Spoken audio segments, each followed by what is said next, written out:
वो देख कि टर्की ने जो भारत विरोधी गतिविधियां और पाकिस्तान के हक में जो भी कदम उठाए हैं, उसके लिए हमने यहाँ पे जो भी टर्की से आयातित माल जो भारत के अंदर आता है उस पर रोक लगाने का एक निर्णय लिया है। ऑपरेशन सिंदूर ये महज एक ऑपरेशन नहीं बल्कि उन महिलाओं के उजड़े सुहाग का बदला था जिन्होंने 22 अप्रैल को पहलगाम में अपने सामने अपने पतियों की निर्मम मौत देखी। ठीक ठीक बैठो, मैं कपट्टी करता हूँ आपको। अरे नहीं हम लोग फौज हैं, हम लोग बैठो हम लोग फौज हैं, बैठो। ऑपरेशन सिंदूर उस बदले की भावना की चिंगारी थी जिसने महिलाओं से उनके पति, बच्चों से उनके पिता का साया छीन लिया। ऑपरेशन सिंदूर के जरिए ही भारत ने पाकिस्तान में 9 आतंकी ठिकाने और कई एयरबेस को तबाह किया। तबाह होते ही पाकिस्तान तिलमिला उठा और उसने भी नापाक मंसूबे दिखाते हुए भारत पर ड्रोन हमले शुरू कर दिए।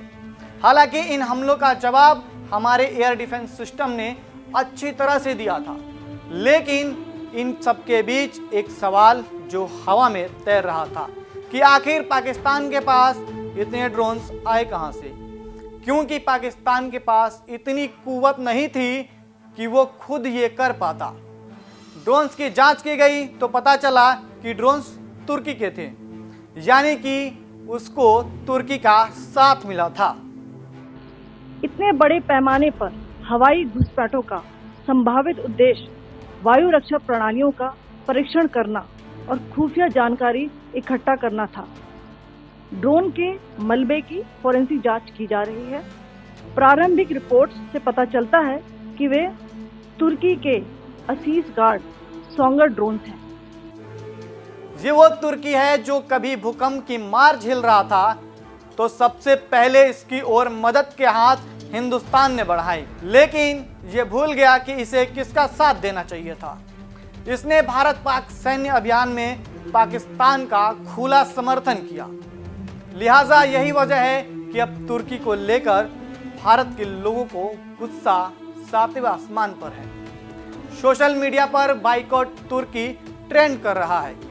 उत्तर से लेकर दक्षिण और पूरब से लेकर पश्चिम तक तुर्की के सामानों का विरोध होने लगा है, चाहे वह खाने पीने की सामान हो या फिर घर को बनाने का मार्बल्स। हर सामान का हिंदुस्तान में जबरदस्त विरोध देखने को मिल रहा है।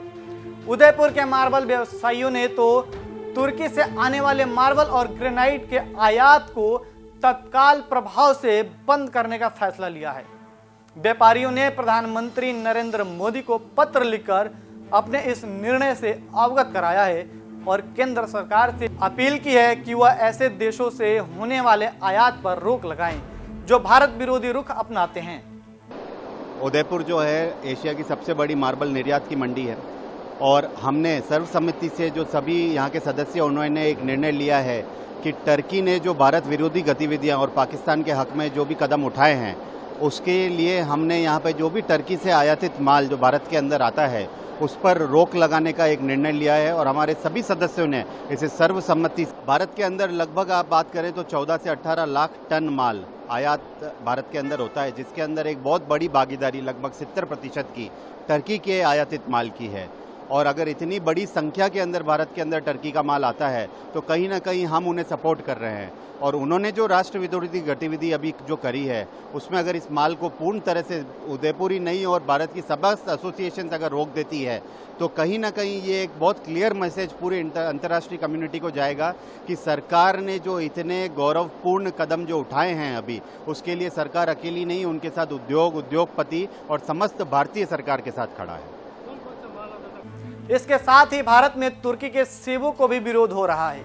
भारत के फल विक्रेताओं को तुर्की का पाकिस्तान का साथ देना नागवार गुजरा है, इसलिए गाजियाबाद के साहिबाबाद के व्यापारियों ने तुर्की से आने वाले सेब का आयात बंद कर दिया है।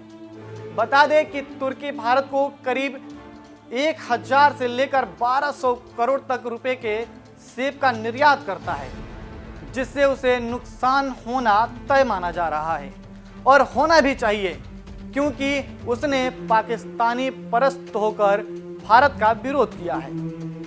तुर्की तुर्की को लेकर सेम की यही बात है जो अभी तक सामने आई थी। जैसे मीडिया के माध्यम से पता चला था कि पाकिस्तान का सपोर्ट कराया तुर्की ने, तो तकरीबन 1200-1400 करोड़ का व्यापार तुर्की से सेब का होता है हमारा, इंडिया का, फ्रूट्स का और सेब का, और 2-4 चीज़ें हैं उसमें, 2-3 फ्रूट और आते हैं तुर्की से। तो हम लोगों ने ये डिसाइड कराया कि जैसे कि इसने पाकिस्तान का सपोर्ट किया है, तो यानी कि तुर्की ने भी आतंकवाद का सपोर्ट किया है। तो इसलिए हमने उससे जितने भी अपना व्यापारिक संबंध है सब तोड़ने का फैसला लिया है और तकरीबन तोड़ ही चुके हैं। इसके अलावा तुर्की के ड्राई फ्रूट्स पर भी इसका असर देखने को मिला। पूना मर्चेंट्स चैम्बर के निदेशक नवीन गोयल ने कहा है कि तुर्की ने पाकिस्तान का खुलकर समर्थन किया है। यह हमारे देश के हित में नहीं है, हम इसका विरोध करते हैं। हम तुर्की से कुछ ड्राई फ्रूट्स आयात करते थे, अब हम इसका पूर्ण रूप से बहिष्कार करते हैं। जो अभी हाल की कंडीशन में भारत और पाकिस्तान में युद्ध हुआ है, उसमें टर्की ने ओपन सपोर्ट पाकिस्तान को किया है, जो हमारे देश के हित में नहीं है। हम उसका पूरा विरोध करते हैं। हम ड्राई फ्रूट की कुछ आइटम टर्की से इंपोर्ट करते थे, जो खसखस है, हेजलनट है, टर्कल है, जो आलूचा बोलते हैं उसको, कुछ पिस्ता की कुछ क्वालिटीज आती है वहां से, जो आज के डेट में हम पूरा उसका बहिष्कार करते हैं। हम इंपोर्टर्स को भी रिक्वेस्ट करते हैं कोई उस तरीके कोई आइटम इंपोर्ट ना करें, और ऐसी कोई आइटम हम कंज्यूमर को भी रिक्वेस्ट करेंगे कि उस टाइप का कोई आइटम आज के बाद कंज्यूम ना करें। बहरहाल हिंदुस्तान की जनता के विरोध से तुर्की की मुश्किलें बढ़नी तय हैं। उसे कितना आर्थिक नुकसान होगा ये भविष्य में ही पता चल पाएगा, लेकिन हाँ इतना जरूर है कि उसे अपने किए का खामियाजा भुगतना पड़ेगा। हमसे जुड़े रहने के लिए हमारे YouTube चैनल को सब्सक्राइब करें और नई वीडियो की नोटिफिकेशन के लिए बेल आइकॉन को दबाएं।